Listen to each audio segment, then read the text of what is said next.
any kind of major epiphany, but I think being in those clothes and being on the set that looks like the Shanghai that my father grew up in just gives you a sense and a kind of a connection that kind of just comes out of you and connects right into the ground with what was happening in Shanghai during that time. Because I think 1930 Shanghai, 1920s 30 Shanghai was a very, very romantic time for China.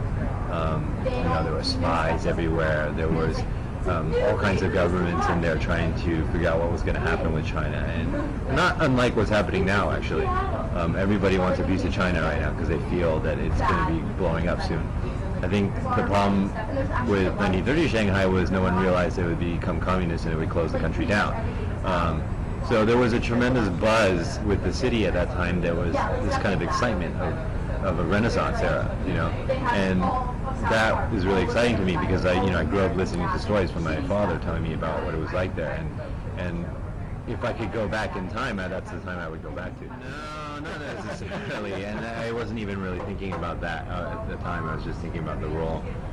But it was just a beautiful time to be working on a movie like that, and just every day in those costumes with your hair done that way, and seeing all the extras dressed like that. It makes you feel like you're in that world, A lot of times these days, everything's done with CG, so you don't get to experience that fully, but this wasn't. And so it really kind of had that old Shanghai feel to it.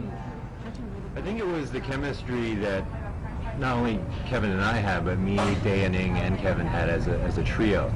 Because basically the whole movie is me and Kevin. And Dan is a newer director. He's only directed this is only his second movie. So, I worked with a lot of inexperienced directors before, and it shows when you work with them. So it's a tedious process because you kind of have to learn with them, or you have to hold their hand while you walk through this process with them. But with him, he knew exactly what he wanted. He knew exactly how he wanted it, and so it became. And then the fact that all three of us were actually Americans. Dan's Chinese American, I'm Chinese American, and Kevin's American, LA American. So we had a really good shorthand, and there was a lot of kind of joking around on set and messing around. But when we needed to get serious on work, we just jumped right into it. And it's hard to find that kind of vibe on set. Sometimes a director wants to rule the set, and you just keep quiet and just do your job, and you're done. And then there's directors that really want your input, like Dan, and really want kind of a brotherhood that's built there. And it was kind of cool to see that, first of all, multiple cultures, multiple age generations that melded together and did something really nice. Because I was always a person that never really fit in anywhere growing up. I wouldn't say I was the loser in school, but I definitely didn't hang with just one group. I was all over the place. And so sometimes, and I wouldn't say I was a loner either, but I never accepted necessarily what mainstream had to offer. Because that stuff is spoon-fed to you. Now, especially nowadays, mainstream culture is packaged and spoon-fed to you, and you're forced to accept it. But there's so many other aspects to film or TV or music that are not necessarily mainstream. That doesn't mean they don't have a value, And that was kind of our point in Heavenly Kings, was to express a certain kind of individuality, and that individuality should be celebrated.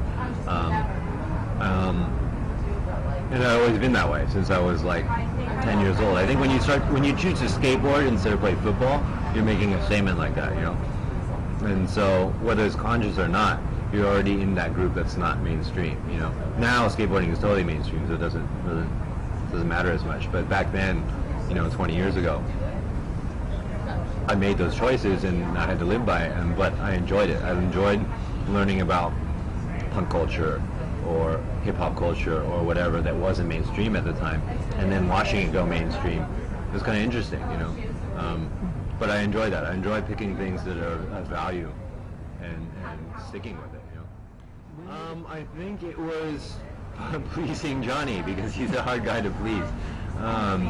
And it took me a while. It took me about a week to get used to working with him, because he has a very distinct style, and he has a very distinct way of how he wants things, blocking, pacing, all that stuff. which is very different than a lot of directors I've worked with in the past who kind of want to see what you can give, and then they work with that. But Johnny's like, when he gets to set, he reads the script and he knows exactly how he wants it, whoever the actor is, and he wants you to deliver it that way. So it's been a while since I worked that way, and so it was kind of difficult at first. But once I got into the tone of the film, it became really easy and fun. And then just us slowly bonding. I mean, Johnny is somebody who I've respected for a long time in film and just never really had a chance to work with him. And so to finally work with him on this was pretty awesome.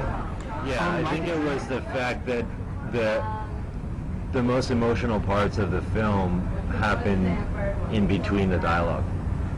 And I found that it was just a great opportunity to try that kind of acting where really emotional things happens in moments rather than in well-written dialogue per se, you know?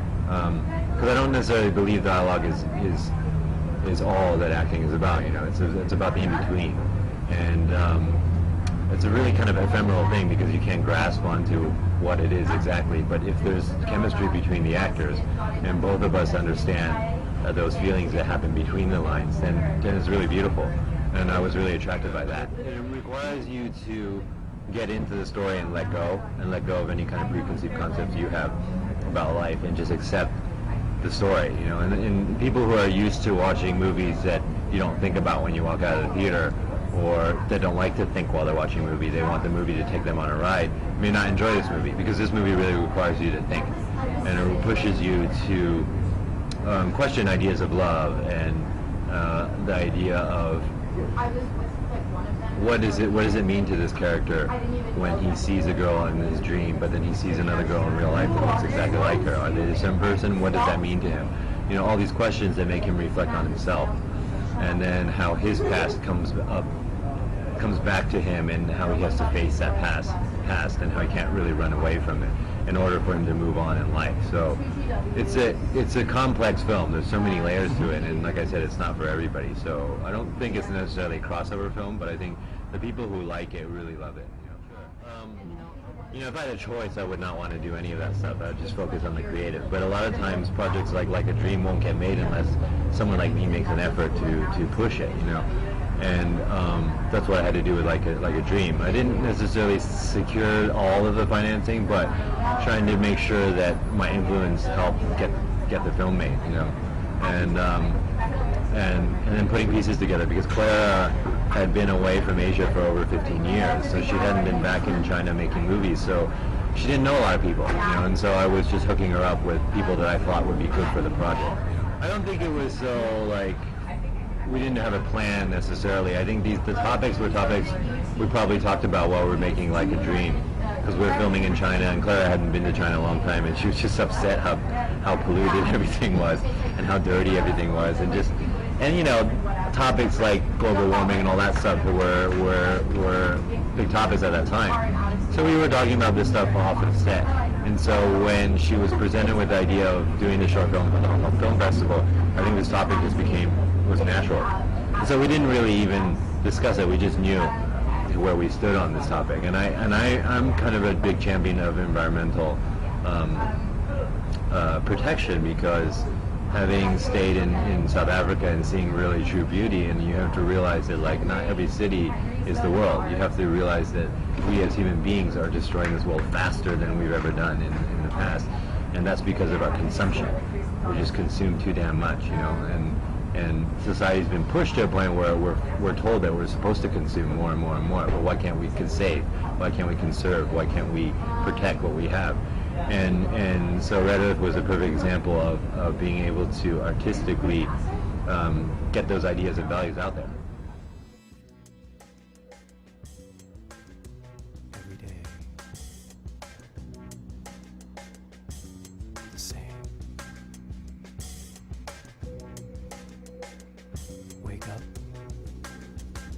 starts all over.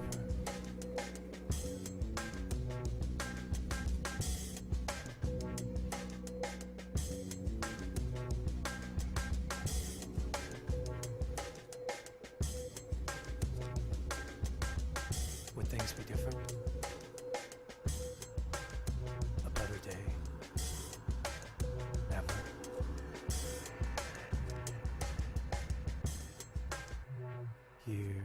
to there, everywhere and back.